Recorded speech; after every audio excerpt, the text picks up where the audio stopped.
Welcome to Clockworks, a Legion podcast. I'm Paul Moffat. I'm Jan Moffat. And today we're talking not about Legion at all, because Legion's on hiatus and we haven't talked about Legion since it ended for the last season. These are special bonus episodes because we love you. Yes, because we care about you and your happiness. So we're going to talk today about a TV show, Pushing Daisies. We'll get, I think, to why exactly this fits in Clockworks. But before we do, Jan, do you want to tell us a bit about this show? So Pushing Daisies was a show created by Bryan Fuller and ran from 2007 to 2009, mostly just 2008. It starred Lee Pace, Anna Frail, G. McBride, Ellen Green, Susie Kurtz, Kristen Chenoweth. It was narrated by Jim Dale. And it was canceled basically halfway through the second season, and so never really got resolved, sadly. But it was a great show. You want to tell us a little bit about what it was about, Paul? So the premise of Pushing Daisies is Ned, played by Lee Pace, has inexplicably the power to bring dead things back to life by touching them for 1 minute. If he touches them again, they die again forever. And if he doesn't touch them again within 1 minute, then something else nearby dies. And those are the rules of Ned's life. They are completely unexplained. There's no reason why he has this power in the show. He just does. Yeah. I mean, maybe if the show had kept going, they might have. I kind of hope that they never would have. Yeah, that's true. Ned, the first person he brings back to life is his mother. He doesn't know the reason for his powers yet, and after 1 minute, the neighbor's father dies, and that's how he learns that something nearby will die if he doesn't touch a second time within a minute. And then later, his mother kisses him goodnight and dies. The neighbor whose father died is Ned's childhood crush, Charlotte Charles, known as Chuck. Years later, as an adult, Charlotte Charles dies tragically, and Ned brings her back to life, doesn't kill her again in 1 minute, and for the rest of the show, she is with him. They're unable to touch because if they do, she will die again. Also, in this show, Ned has a partnership with a local private investigator named Emerson Codd, and the two of them solve murders by touching dead people, asking them how they died, and then solving the murder. That's every episode of Pushing Daisies centers around solving some murder. So it's a murder mystery, episodically. Yeah, it's very episodic. And then with all this mythology behind it. I think that's basically there's also Chuck. Kristen Chenoweth is in it, and she works at the pie hole that Ned runs, and is in love with Ned as well. And Chuck's aunts. Yeah, Chuck's aunts. Think that she's dead and are in the cast, and they're the attempt to try to get them to get over their grief over Chuck's death is an ongoing plot in the story. So why Pushing Daisies in connection with Legion? Its connection is somewhat tenuous. I mean, we love Pushing Daisies. It's one of these ones that we loved back when it aired. There is a production designer in common. Michael Wiley did the production design on this and on Legion. And there are some connections we'll talk about further. Yeah. I mean, in terms of Michael Wiley being the production designer, I didn't know until we started talking about Legion what exactly a production designer was. We set up an interview with Michael Wiley, and I did a whole ton of research for it, and then because of schedules, it fell apart. So I have the research still in my head. And maybe one day we will be able to reschedule that. Michael Wiley, if you happen to be listening, we would love to talk to you. And now we would want to talk to you a little bit about Pushing Daisies as well. But the production designer is responsible for a lot of the look of the show. The physical world that the actors inhabit and therefore the characters inhabit. And so there's a lot of the look of Legion in common with Pushing Daisies because it has a production designer in common.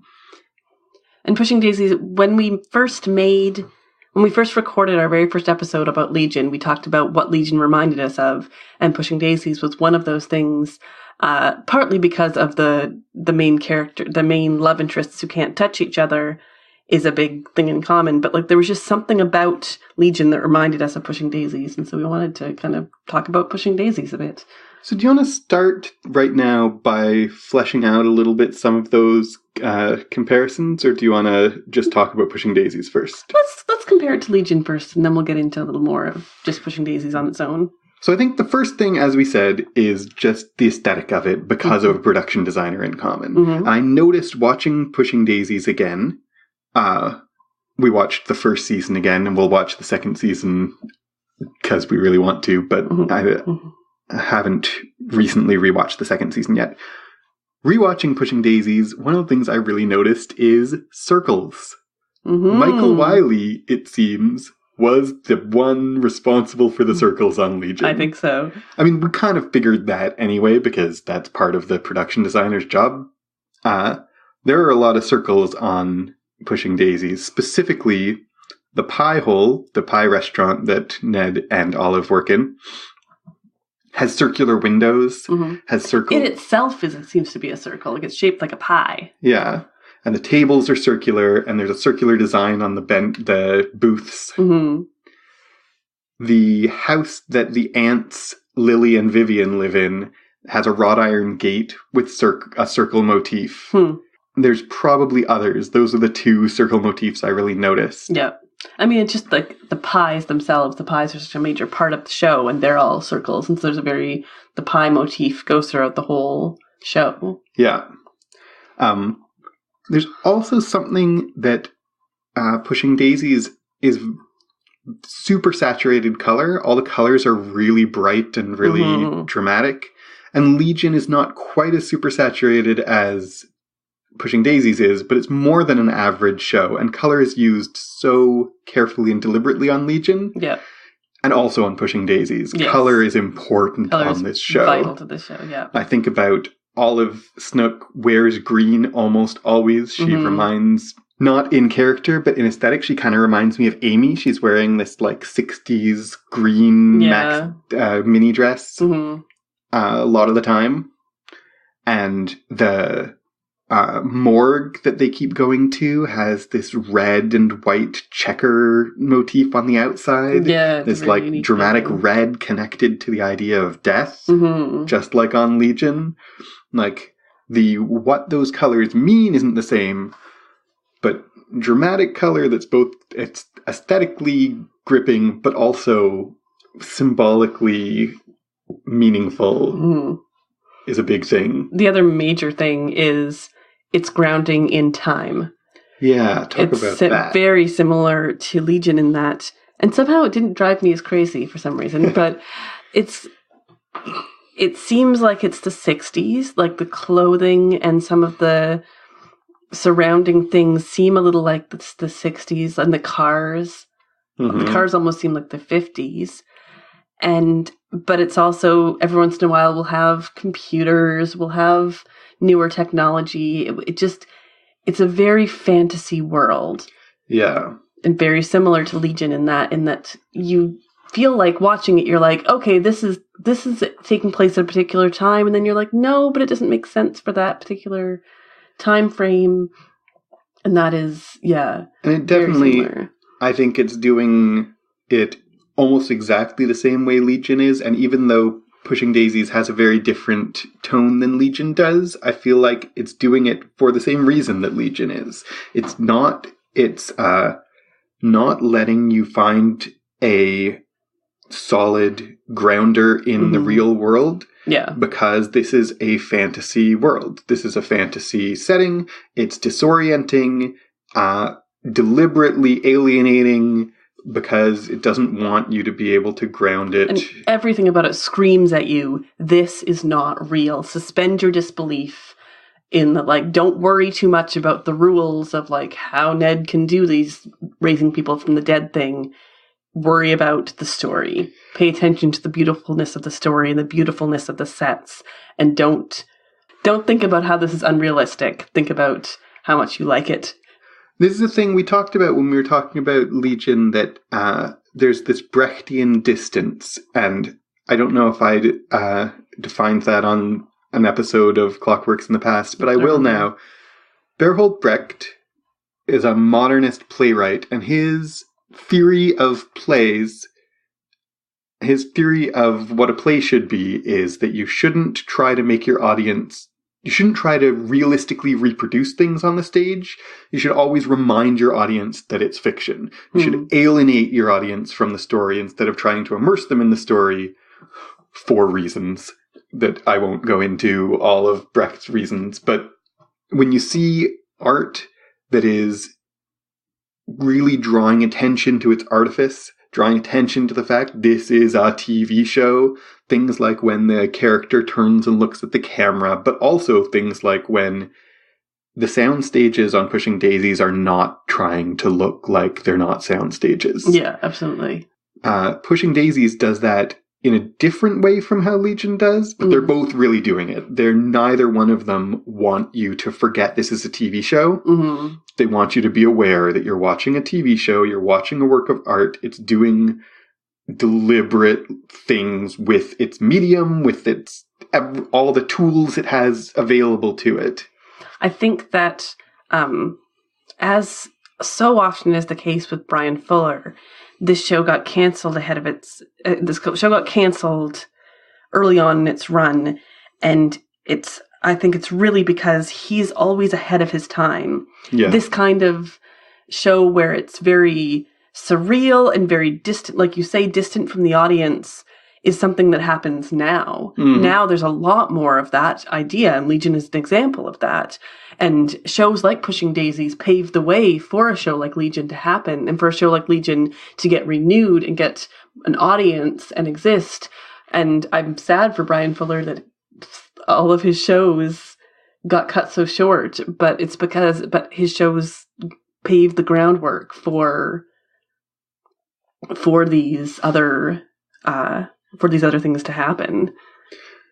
Yeah. I mean, I'm not going to look it up, but how soon after Pushing Daisies does he make Hannibal? Where is Pushing Daisies in Bryan Fuller's timeline? Do you remember? Hannibal is after, but quite a few years after. But, like, is there a show in between? I don't know. Because he did Dead Like Me. Yeah. Wonder Falls. Yeah.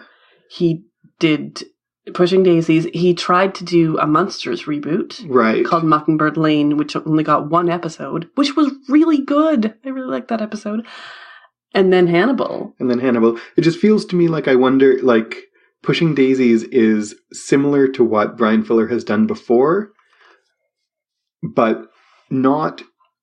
You have to be paying attention to notice the way that something like Pushing Daisies is like Hannibal or American Gods. If you're paying attention, you can notice, but Hannibal and American Gods are really like each other in their aesthetic, and unlike things that came before Pushing Daisies. Yeah, he got dark. He got dark, and he got... I forgot that he was American Gods as well. That's the other thing he is. He, like, Mockingbird Lane is the transition between... But I just wonder if Pushing Daisies, this was the end of Bryan Fuller's whimsy. Mm-hmm. Like, he's whimsical in Hannibal and Pushing Daisies, but dark whimsy. Yeah. And Pushing Daisies is very... He always had that line between light and dark. Like, Dead Like Me had, and Pushing Daisies both have really gruesome graphic deaths.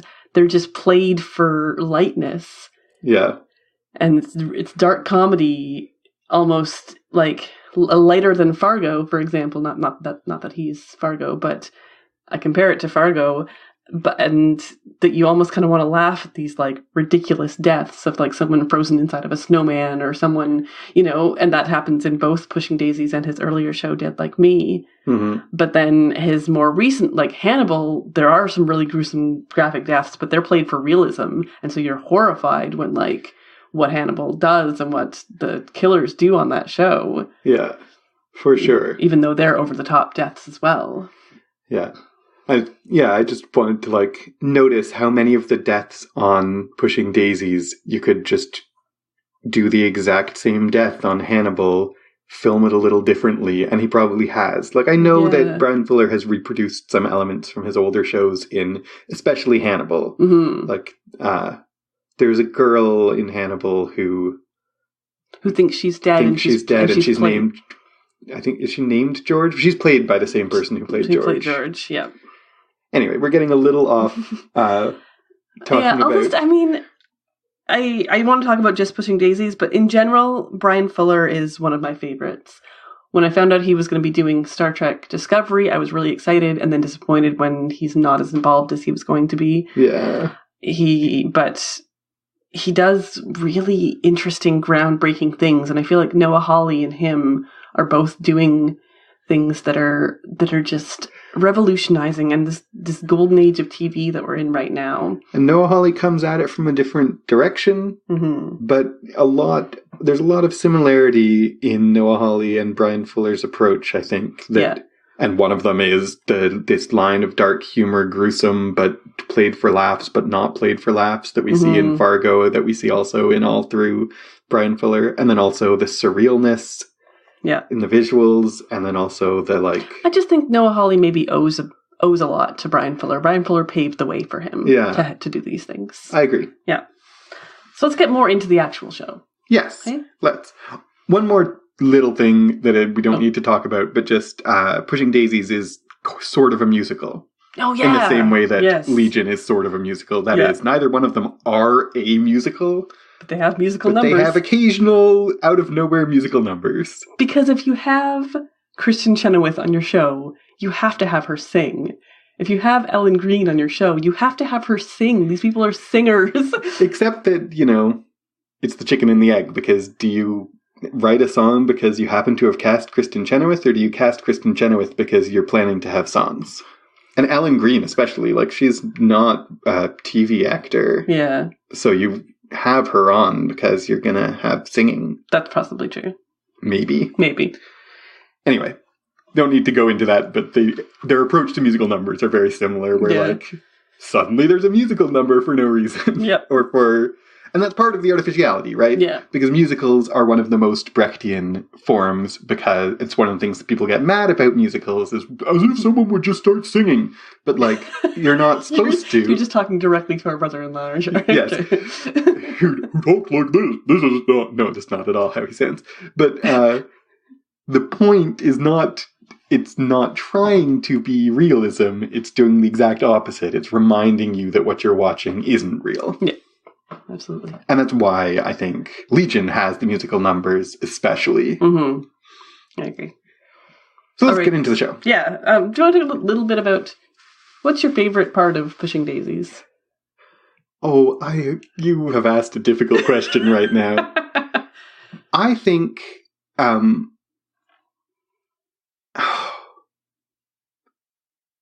have nothing but praise for every one of the principal cast. Mm-hmm. And I think that I love the aesthetic of it. I love the premise of it.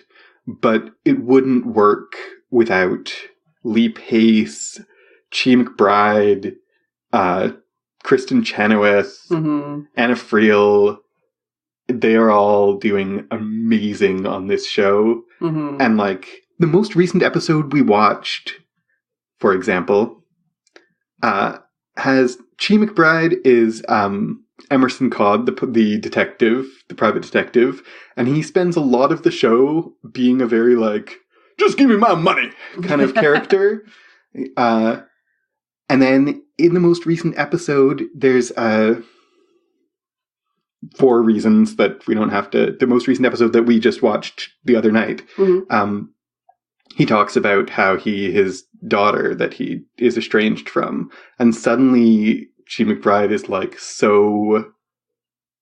giving such a nuanced and emotionally moving performance, and then he moves back to this like broad slapstick character, and the ability to move from one to the other so well is one of the things, like, I love him. And then Lee Pace is just amazing. Mm-hmm. This is where I know Lee Pace from first. He also was on Wonder Falls, which was filmed first, but I saw after I saw Pushing Daisies. And, like, he has gone on to be a bigger name and deserves it. And he is amazing in this as the lead. This is my favorite Lee Pace role. Yeah, me too.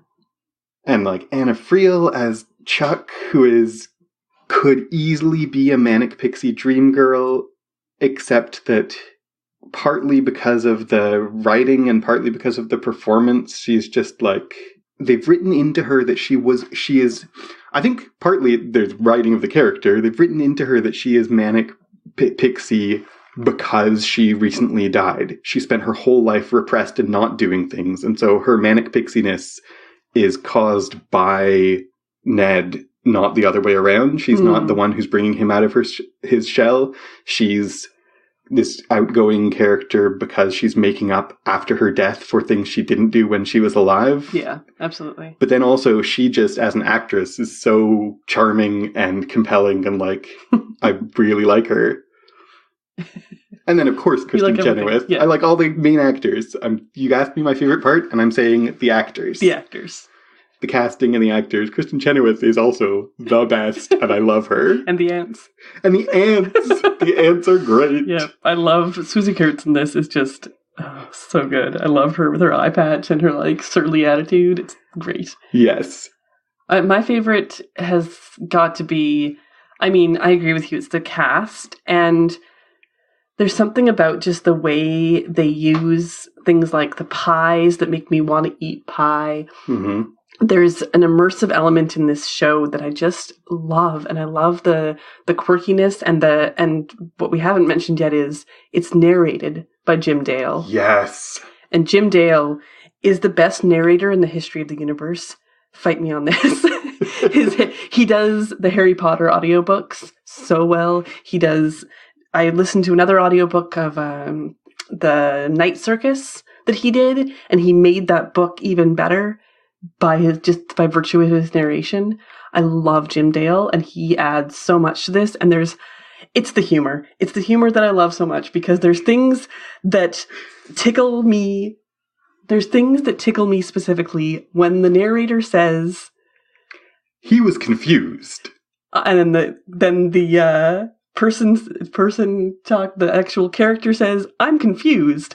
When the characters repeat what the narrator has just said, is just like, I love it. I love it so much. That's a Jan joke. It's a Jan joke. I put it in my writing sometimes. Like, yeah. Yeah, it's right up Jan's alley. Right up my alley. You laugh hard every time they do it. And they do it on this show. Yep, exactly. This is my kind of humor. It's exactly it delights me. Yeah. I agree totally. Jim Dale, I didn't mention him when you asked me the favorite parts, but the narration by Jim Dale is like a make or break element of this show. If you took the narration out, it would ruin the show. Mm-hmm. Yeah, right? Absolutely. And sometimes voiceover seems tacked on or unnecessary, or like, you can take it or leave it. But the fact that he's not a character. Yes. Yeah. And I watch a show that you don't watch called Jane the Virgin, where the narrator is similar. He's kind of a part of he's not a character on the show, but he adds a lot to it in a similar way. I'm going to have to watch that show sometime. You might need to watch that show. So do you want to talk a bit more about a little bit deeper about what all these things mean on Pushing Daisies? Yeah. Let's start with the narrator. Yeah. Why is this a show that has a narrator? What does it mean when a show has a narrator?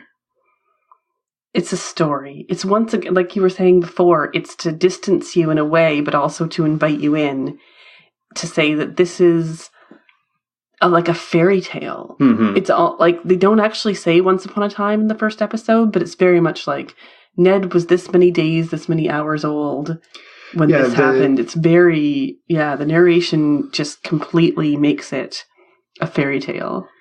The elements of the narration that come up again and again and again are characters are always 42 years, 42 years, 3 months, 1 week, 7 days, and 29 And hours I mean, old. 17, no one's 29 hours. I had trouble picking this up, not going over the number of any of them when I was thinking of random numbers.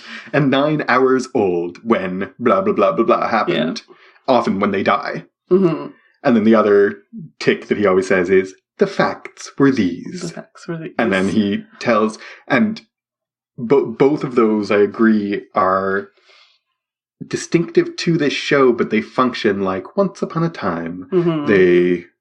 It's funny how the phrase "the facts were these" is alienating, because the facts were these, and then they tell you something that's not factual. Mm-hmm. They tell you something that's completely fictional, and the facts were these told by a narrator reminds you that it's a narrator, that isn't fact. You're watching a show. It's part of what makes the gruesome murders not gruesome. The facts were these. He was impaled by a. You're like, oh. Well, in that case. Yeah, exactly. It's a cheery voice to make it all feel distanced. Yeah, and the way that I agree that Jim Dale's performance of it has a lot to do with the emotional register of the whole show, mm-hmm. because he distances you from the show in the cheery voice that makes you... In the Britishness versus the actual American show. Yeah, all the characters are American, but the narrator is British. Why?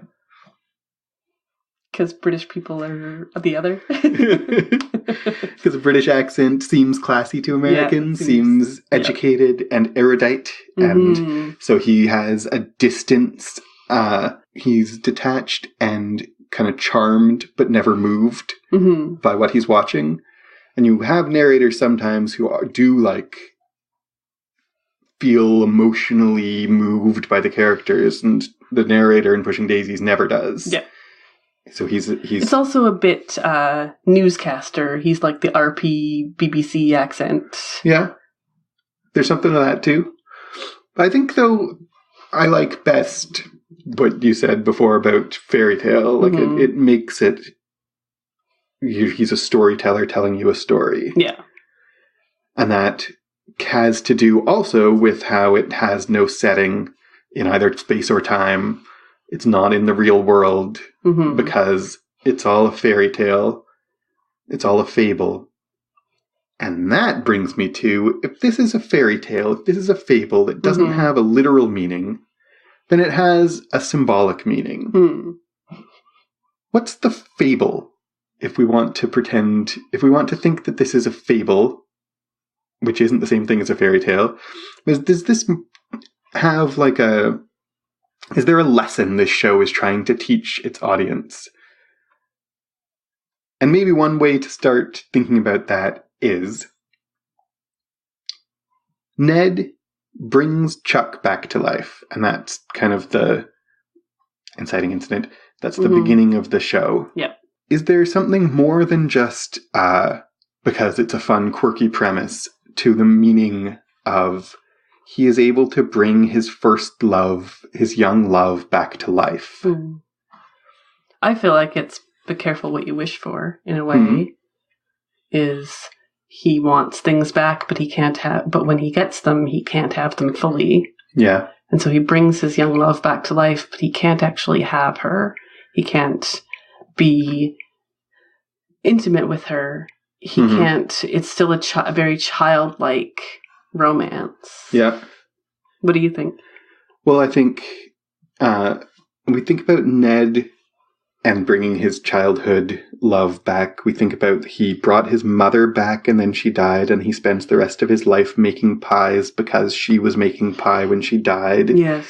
He brings his childhood love back and then experiences the love childishly. Mm-hmm. A lot of Ned is trying and failing to regain the innocence of his childhood that is stolen from him. Right. By the death of his mother, his father abandons him. It's all told very cheerily, but when you examine it, it's very dark and also very, lots of realistic pathos. Mm-hmm. His childhood is gone and he can't recapture it, and he's spending the rest of his life trying to recapture it, as in some sense we all do. Yeah. And we all fail. Yeah. And I think it's partly be careful what you wish for, but I think it's more of you wish all you want, but it's not coming back. Right. And you can recapture something of it, but you can never recapture all of it. And we can see that with Chuck, with the way that Chuck is trying to live her life now that she's dead and really do things, but she can't reconnect with her aunts that she loves her and raise her. And spoiler alert, turns out one of them is secretly her mother. But a big part of Chuck's plot throughout is they are completely ruined with grief that their young niece and daughter is dead. Yeah. And she's not dead, and she can't make them feel better because, in a sense, she is dead, because her childhood is gone. She's moved out. Moving out from your childhood home is akin to dying to your childhood self. And when you go off to try to live a new life full of promise and achieving the things you've always wanted to achieve, you die to all the people that you are leaving. And you can't, I mean, it's making literal that you can't go home again. Yes. And everything about this show is about, you know, trying and failing to recover the things that you loved once. And so he brings people back to life for 1 minute. And then they're lost again because you can't regain what's lost. And all the characters have lost something in their past. We have, Emerson Codd, it isn't really until the second season that you really see it, but he's lost his daughter and he's trying to reconnect with his daughter. And even Olive had this past as like a jockey, and she's trying to she is always longing for that past. Yeah. She's not actively trying to recapture that past. Not necessarily, yeah. But she's longing for it. And what she's actively trying is to capture Ned's love. Yeah. I think they do well with making her, with towing the line between making her an allegory and making her a real person who isn't just flatly in love with someone who doesn't love her. Wah, wah. Yeah. They give her some emotional depth. But if we're talking about this show being about wanting things you can't ever have, like she's works with him and he doesn't care about her, and that why that is such a touching story that comes up again and again. It's partly about what it literally is, like loving someone who doesn't love you back is sad, but that plot always has a secondary meaning about wanting not just a person's love, but love in general, things in general, anything. The why that is why Eponine from Les Mis is moving is the same thing, right? It's you want something you're never going to have, but that doesn't stop you from wanting it. Yeah. That's just a universal experience. That's what Ned is going through. That's what Chuck is going through. That's what Olive is going through. And she keeps realizing that Ned is never going to love her, but that doesn't stop her from wanting him to. Yeah. And that happens to her again and again in like the first season and presumably the second. I don't really remember. So for a show that's like whimsical and quirky and charming, like it's really about longing and loss and how you can never regain what's lost. Yeah, absolutely. And that's also why, I mean, the show makes it fairly textual that why Ned makes pies. But it makes it fairly textual that he makes pies because his mother was making pies and then she died and he tries to recapture that. In fact, I say fairly textual. I think the narrator straight up says that. Yeah. But like, why pies? Because for Ned personally, he's trying to recapture a moment that's lost forever. But also for people in general, even if your mom didn't make pie, pie is comfort food. Pie is comfort food, and he spends his whole life making comfort food that he can't eat. Yeah. Right? Because he uses rotten fruit to make the pies so that he can, like, to save on the overhead, he uses rotten fruit that he then touches once, brings back to life, and makes delicious pies out of. And that is, again, another detail that could be just a quirky, haha, this is a really funny show. But symbolically, he can never eat the pies. He can never eat the pies. He spends his life making pies he can't eat and living with his true love that he can never touch. Yeah. And Lee Pace kind of looks sad all the time in this show. He does. I mean, Lee Pace kind of looks sad all the time, full stop. Yeah. But on this show, Lee Pace always looks kind of sad, and again, it's played for laughs and quirkiness, but when you dig into it a little bit, he is sad all the time. He is, like, never has what he longs for. Mm-hmm. His emotional journey on the show is a series of, like, well, I guess this is good enough. Mm-hmm. I really wonder what would have happened if this show had continued and gotten, like, 5 or 7 seasons, and what would have happened eventually if they would have somehow solved the problem with him and Chuck, or if she... Yeah, I hope not. Yeah, I hope not too. But I also feel like it might have gotten stale. Yeah. I mean, I think, honestly, it was cancelled too soon, but in another sense, it kind of wasn't. It maybe should have been a movie instead of a TV show, because it already was kind of getting stale. Because as imaginative and quirky and creative and charming and delightful as it is, the actual episode by episode of Pushing Daisies is, there's a weird quirky murder, they bring them back to life, solve it, next episode. Yeah. So I wonder whether there really was enough to keep going without radically changing what the episode by episode looks like. It's true. And it's interesting, like, shows like this, like, where there's just no resolution. I think about Dead Like Me, which is a girl who dies young, and instead of going to the afterlife, she becomes a Grim Reaper, and so she stays on Earth, but her loved ones can't recognize her. Mm-hmm. But she also, throughout the show, keeps going back to her loved one, keeps going back to her parents and her sister, and subtly doing things and contacting them just a little bit and getting in trouble for it. But, like, she can never there's no resolution there ever. Yeah. And the show ends before anything can get resolved satisfactory, like, in a narrative point of view. But also, like, if the show had kept going and had like a proper series finale, there was never going to be an ending where, like, her best ending was to go into the afterlife. Right. Her best ending could never be to contact her sister again. Yeah. And to contact her parents again and say goodbye. That was never going to be the ending. And the same with this show is the only ending is that Chuck and Ned grow old together but still never touch, and somehow, or that he accidentally touches her and she dies. Yeah. And, like, really, Bryan Fuller makes heartbreaking shows. Yes, absolutely. Especially in his whimsical days. Yeah. Like, there's a sense in which Pushing Daisies is more heartbreaking than Hannibal ever was. Yep, I agree. And even, like, the options for Ned and Chuck, are either to grow old together, never touching, or she dies and he moves on. Mm-hmm. Those are literally the only choices. Or some Deus Ex Machina magic makes her be able to touch him, and that would be the least emotionally satisfying of all. Yeah, I suppose.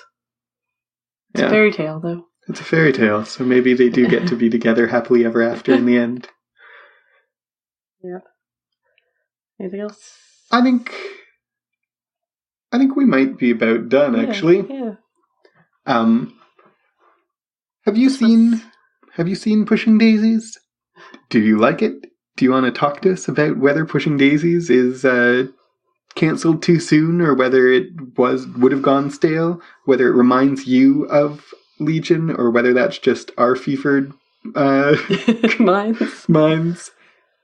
Let us know. You can talk to us on Twitter at ClockworksCast. That's where we're most likely to see it soonest and answer soonest. Mm-hmm. But we're also on Facebook. We're on, just search Clockworks Cast. We're on Instagram. We're on Reddit. We're just everywhere that you would want to be. Yeah. Or not want to be, as the case may be. If you want to send us your thoughts about Pushing Daisies or about Legion, and you don't want it to be public, you can send that by email to clockworkscast@gmail.com. And for the reason we're able to do these bonus extra episodes is because of people's support on Patreon. So thanks to them. And if you want to be one of those extra special people, patreon.com/clockworkscast. Thanks so much for listening. I've been Paul Moffat. I've been Jan Moffat. Goodbye.